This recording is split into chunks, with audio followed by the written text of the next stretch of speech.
আসসালামু আলাইকুম প্রিয় দর্শক। আজকে এক অত্যন্ত গুরুত্বপূর্ণ একটা সার প্রস্তুতের বিষয়টা দেখাবো। আমরা এটাকে হরলিক্স সার বলি। আসলে আমরা যেমন বিরানি পছন্দ করি, গাছও ঠিক তেমনি বিরানির মতো একরকম খাবার পছন্দ করে। সেই খাবারগুলো যদি আমরা সঠিকভাবে তৈরি করে দিতে পারি, তাহলে অবশ্যই গাছ ভালো হবে। আবার কেমিক্যাল সার দিতে গেলে অনেক গাছ মারা যায়, বেশি পড়ে যায়। সেটা যেন না হয়, সেইজন্যই আমি মেইনলি হরলিক্স সার প্রস্তুত করে দেখাবো আজকে। ভিডিওটি না টেনে পূর্ণাঙ্গভাবে দেখবেন।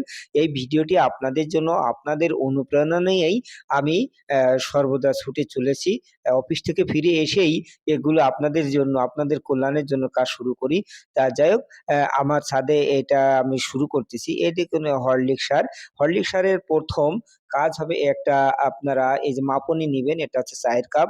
এই কাপে ১০০ গ্রাম মতো ইউরিয়া সার ধরে। তা আমি আর হচ্ছে একটা বালতি নিবেন। বালতিতে ১০ লিটার পানি, ১০ থেকে ১২ লিটার পানি নিবেন। এই পানি একেবারে ফ্রেশ পানি নিবেন, হ্যাঁ? ফ্রেশ পানি নিবেন, পচা পানি নেয়া যাবে না, একটু সমস্যা হয়ে যাবে। তখন এই পানিতে এই যে ১ কাপ ১ কাপ মতো এই যে ইউরিয়া সার, এটা হচ্ছে ১ কাপ ১০০ গ্রাম থাকে। তাহলে ১০ লিটার পানিতে ১০০ গ্রাম সার আপনারা মিশাবেন। মিশানোর পরে এই যে বারবার গুলিয়ে দিবেন, যাতে পানির সাথে গুলে যায়, এটা দিয়ে দিবেন। পানির সাথে ইউরিয়া সার মিশানোর একটা সুবিধা যে এটা অ্যামোনিয়া গ্যাস হয়ে আর উড়ে যায় না, পানিতেই থেকে যায় এবং গাছের গোড়ায় ভালোভাবে পৌঁছায়। আর এটা দেখছেন, এটা হচ্ছে মিউরেট অফ পটাশ বা পটাশ সার। এই পটাশ সার দিলে গাছটা মোটা হয়, এটাও ১০০ গ্রাম দিবেন এবং এই যে চা কাপের ১ কাপ পরিমাণ দিয়ে দিবেন, হ্যাঁ? এটা আবার নাড়া দিবেন। তা এই পটাশ সার ব্যবহার করলে গাছ মোটা হয়, গাছ শক্তিশালী হয় এবং ফলও প্রচুর হয়। হ্যাঁ? এরপরে ম্যাগনেসিয়াম সালফেট দিতে হবে। তো যেহেতু ম্যাগনেসিয়াম সালফেট এটায় কম আছে, আমি আরেকটা কাটবো। তা কাটার আগে, ম্যাগনেসিয়াম দেওয়ার আগে আমি আরেকটা সার দিয়ে দিই, যে হচ্ছে M TSP, triple super phosphate. এটাও কিন্তু ১০০ গ্রাম দিতে হবে। ১০০ গ্রাম বলতে ১ কাপ, ১ কাপ পানি দিবেন। এই যে ১ কাপ পানি দিয়ে আবার গুলিয়ে নিবেন, হ্যাঁ? ১ কাপ পানি দিলেই হবে। এরপরে ম্যাগনেসিয়াম সালফেট।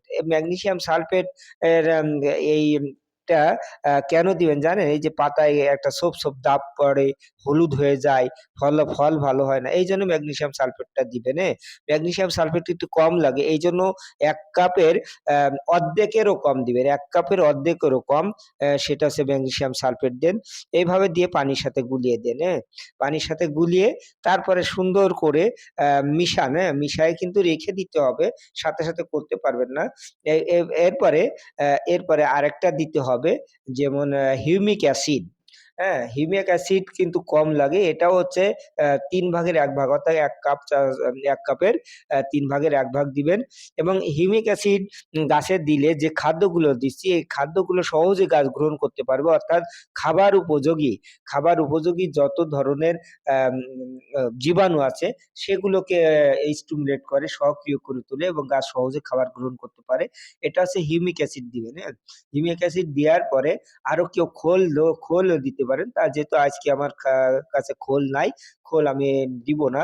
তা দেওয়ার পরে একেবারে শেষে ৮ ঘন্টা মতো রেখে দিতে হবে। ৮ ঘন্টা রেখে দেওয়ার পরে আপনারা এটা ভালোভাবে মিশানোর পরে শেষে গাছের গোড়ায় প্রয়োগ করতে হবে এবং গাছের গোড়ায় সাধারণত এই যে ১ মগ করে দিবেন, হ্যাঁ?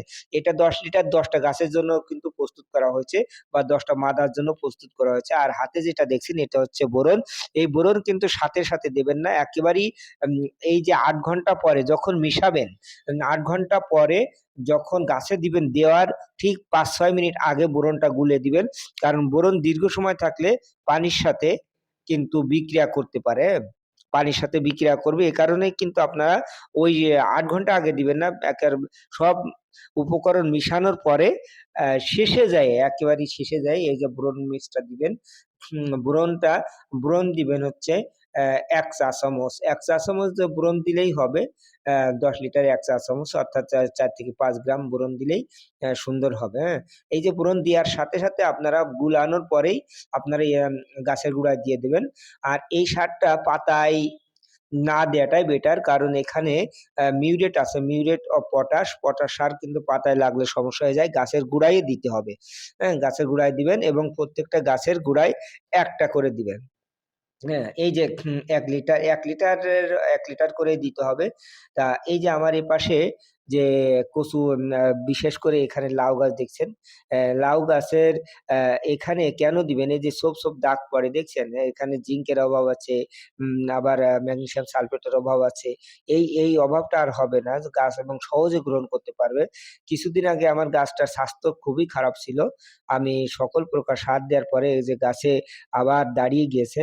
তা এভাবেই আপনারা গাছের গোড়ায় দিয়ে দিবেন, হ্যাঁ? গোড়ায় দিলে ২ থেকে ৩ দিনের মধ্যে আপনার গাছ কিন্তু গ্রহণ করবে। এই যে লাউ হয়েছে দেখুন, প্রচুর লাউ হয়েছে। এই গাছে ৩ টা অলরেডি দাঁড়িয়েছে। আজকে একটা হ্যান্ড পলিনেশন করেছি।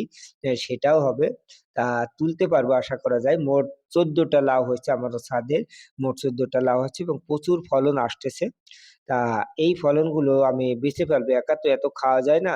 আমি নিজের পরিবার পুষ্টি পূরণ করেও আমি কিন্তু বেচতে পারি। অর্থাৎ নিজের ছাদের সবজি বিক্রিতে কোনো লজ্জা নাই। হ্যাঁ?